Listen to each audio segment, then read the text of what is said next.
भाई आत्मरंजन विश्वास भाव जहाँ मेघला भाई कहते से आसी पहुंचती एवं आमर तत्कालीन बीजेडी युव सभापति ओडिशार गभीरमान युव नेता बर्तमान से आम सांसद पाखे अच्छा मोर 85 गुरुजन मंडली समस्त नमस्कार।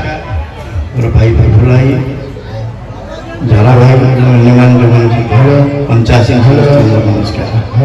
आज मत जो चंदन भाईना फोन कले आम गोटे रामलीला कार्यक्रम चली आसो बोली बहुत खुशी लगे। जहाँ ये अंचल आम दीर्घ दिन धरी बहुत किसी कार्यक्रम सामिल कर निजक आज जो दीर्घ दिन व्यवधान पर आसला ये अंचल बहुत समय धरी बुलिकी देखिली ये लोक मान स्नेह आदर बहुत अच्छी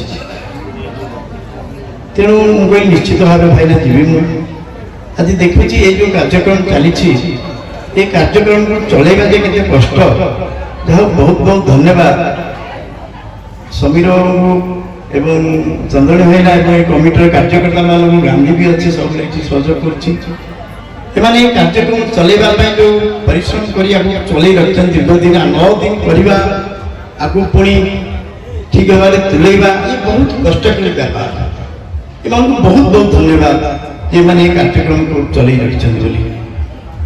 द्वितीय कथा ये गोटे सभ्यता जो लोप पाइबा बसला रामलीला हो कि अष्टप्रहरी हो कि जेकोसी पुरातन संस्कृति कि बजाय रखा गोटे बहुत बड़ कथा ये गोटे साधुवाद कथा जो मैंने परिचालना कर जो मैंने कार्यकारी कर अशेष अशेष धन्यवाद जे से माने ये कार्यक्रम को आगे नौकरी ये संस्कृति द्वारा कौन हुए आम जो नुआ पीढ़ी एवं आसुँच जो मैंने विषय बिल्कुल जानी ना बिल्कुल गोटे नुआ संस्कृति सहित बढ़ी आस ये कार्य को आज यही माध्यम आम से जो नूतन पीढ़ी की गोटे दिग्दर्शन दि जाऊँगी कौन कौन घटुला पुरातन संस्कृति कौन कौन होता तेणु एम बहुत बहुत धन्यवाद ये कार्यक्रम आपने चल रखिंट विशेष किसी कहबी आउ थे आप धन्यवाद नमस्कार दे रही जय जगन्नाथ जय माता प्रफुल्ल कुमार सिंह महोदय से किसी संपर्क रखा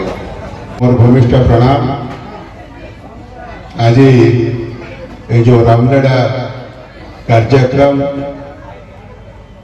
ता पूर्व ये जो संवर्धना कार्यक्रम जहाँ परिचालना करुँच चंद्रणी भाईना समीर बाबू आरंभ कर समस्त अनुष्ठान कर्मकर्ता मंचासीन समस्त अतिथिवृंद मोर सान भाई आंत बाबू मु प्रथमे धन्यवाद देवी ये अनुष्ठान कर्मकर्ता ये आंत बाबू वक्तव्य कहते जेते बेले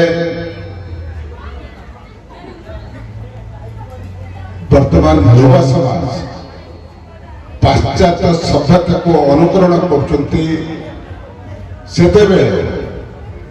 तो कहे मुझे अतिथि हिसाब से आसनी मत बहु कार्यक्रम चंद्रणी भाईना सहयोग रही तेणु चंद्रणी भाईना जो डाकिले जे समीर बाबू कहते आसवाई मुझे आसली मु देखिली तो विराट कार्यक्रम ठारे हजार हजार लोकंकर माँ थानापति पाखे जो प्रसाद सेवन कार्यक्रम रामलीला कार्यक्रम एवं समस्ते अनुष्ठान कर्मकर्ता माने सहयोग कर कार्यक्रम जो आपण माने आयोजन कर समस्त को धन्यवाद जनाऊँगी जे आहरी मत चंद्रणी मैंने कहते जे प्रफुल्ल बाबू आसब देख जे जे आम जिते दौर चतुर्दश संकीर्तन मंडल कार्यक्रम हुए कि भाव में आम गाँव में कार्यक्रम हुए रामलीला कार्यक्रम आगे अनुभव कर मोर प्रणति जनाई 85 बुद्धिजीवी मैंने आंतरिक राष्ट्र କ୍ଷଣରେ କିଛି କହିବାର ନାହିଁ। ଗୋଟିଏ କଥା ମାନିବାକୁ ପଡ଼ିବ, ବର୍ତ୍ତମାନ ଚନ୍ଦ୍ରମଣି ଭାଇନା ଆଉ ସମୀର ଭାଇ ଇଏ ଆମ ଭାଇଙ୍କ ଅମଳରୁ ଆଜି ନୁହଁ, ଏଇ ଦୟାନିଧି ପ୍ରତିଭା ବିକାଶ ପ୍ରତିଷ୍ଠାନ ଯୋଉ ଅଛି ଏଇମାନେ ଚଳଉଥିଲେ, ଏଇମାନଙ୍କୁ ଦିଗ୍ଦର୍ଶନ ଦେଇଥିଲେ, ତାଙ୍କ ପରେ ଆମେ ଏ ଚଳଉଛୁ। ପ୍ରକୃତରେ ଆମେ ଯଦି ନ କରିବା ପୁରସ୍କାର ସବୁ ଚାଲି ଯାଉଛି। ବର୍ତ୍ତମାନ ମଦ ମାଂସ ଇଏରେ ଯୋଉ ପ୍ରକାର ହେଲାଣି, ଆଜି ଗୋଟେ ଇଏ କରନ୍ତୁ କେହି ଆସିବେନି, ଅନ୍ୟ ନାଚ ଇଏ କରିଦିଅନ୍ତୁ ଗଲା ଇଂଲିଶ ଲୋକମାନେ ଗ୍ରହଣ କରିବା, କିନ୍ତୁ ଆମେ ଟାଣିକି ତାଙ୍କୁ ଆଣିବାକୁ ପଡ଼ିବ, ନହେଲେ ପୁରା ଆମେ ସେତେବେଳକୁ ଚାଲିଯାଉ। ଜଡ଼ିତ ସହିତ ଶାନ୍ତିକର୍ମ ସହିତ ଆଜି ଯେଉଁ ମୁଁ ଭାବୁଛି 42 ସ୍ତରରେ ବ୍ରହ୍ମପୁର ଗ୍ରାମ ଗୋଟେ ଆଧ୍ୟାତ୍ମିକ ପରିବେଶ ହେଇଯାଇଛି 9 ଦିନ ବ୍ୟାପିକିରି। କାହିଁକିନା କାଲି ମଧ୍ୟ ଆମେ ଏଠାକୁ ଆସିଥିଲୁ, ଯେଉଁ ସନ୍ଥ ଦର୍ଶନ କରିଥିଲୁ। ମୁଁ ଭାବୁଛି ବୋଧେ ଇଏ 42 ମୌଜାର ଗୋଟେ ସୌଭାଗ୍ୟ, ଯେଉଁଟାକି ସମୀର ବାବୁ, ଚନ୍ଦ୍ରମଣି ଭାଇନାଙ୍କ ଏବଂ ତାଙ୍କର କର୍ମକର୍ତ୍ତାଙ୍କ ମାନଙ୍କ ଭିତରେ ଯେଉଁ ପ୍ରକାର ଆଲୋଚନା ହେଇଛି, କାଲି ମଧ୍ୟ ଆମେ ଶୁଣିଥିଲୁ ଆମର ବଡ଼ଗଡ଼ିଆ ଘାଟରେ ମଧ୍ୟ ହଜାର ହଜାର ସାଧୁ ସନ୍ଥ ଆସିବେ। ଏ ପରିବେଶ ଆମେ ଶୁଣି ଦେଖି ତ ନଥିଲୁ, କାଲି ଦେଖିଲା ପରେ ମୁଁ ଆଶ୍ଚର୍ଯ୍ୟ ହେଇଗଲି। ଏ ଯେଉଁ କାର୍ଯ୍ୟକ୍ରମ ଆପଣମାନଙ୍କୁ ସମସ୍ତଙ୍କୁ ଆନ୍ତରିକ ଧନ୍ୟବାଦ, ଖାଲି ଆମ ତରଫରୁ ନୁହଁ 42 ମୌଜାବାସୀ ତରଫରୁ ମଧ୍ୟ ଆପଣଙ୍କୁ ଧନ୍ୟବାଦ ଦେଲେ କମ୍ ହବ। କାହିଁକିନା ଏ କାର୍ଯ୍ୟକ୍ରମ କେହି କରିପାରିବେନି। ମୁଁ ଭାବୁଛି ସେଇଭଳିଆ ମନୋବୃତ୍ତି ସ୍ନେହ ଶ୍ରଦ୍ଧା ଲୋକମାନଙ୍କ ଭିତରେ ନଥିଲେ। ବିଶେଷ କରି ବେଙ୍ଗଳା ବାବୁ ଯିଏ ମୋର ପୁରୁଣା ସମ୍ପର୍କ, ଘର ପରିବାର ସମ୍ପର୍କ, ମୋର ସାଙ୍ଗ, ଯେ କ୍ଲାସମେଟ୍ ରେଭେନ୍ସା କଲେଜ ଷ୍ଟୁଡେଣ୍ଟ, ଆମେ ଦି ଭାଇ ହେଇକି ପାଠ ପଢୁଥିଲୁ ଏବଂ ସମସ୍ତଙ୍କୁ ମୋର କୋଟି କୋଟି ନମସ୍କାର।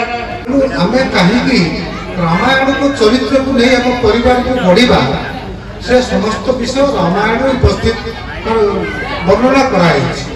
ତେଣୁ ଯଦି ରାମାୟଣକୁ ଆଧାର କରି ଆମେ ଆମ ନିଜ ପରିବାରକୁ ପିଲାମାନଙ୍କୁ ଗଢ଼ିବା, ତାହେଲେ ଭାରତର ରାମରାଜ୍ୟ ସୃଷ୍ଟି ହେଇଯିବ। ଏତିକି କହିବି।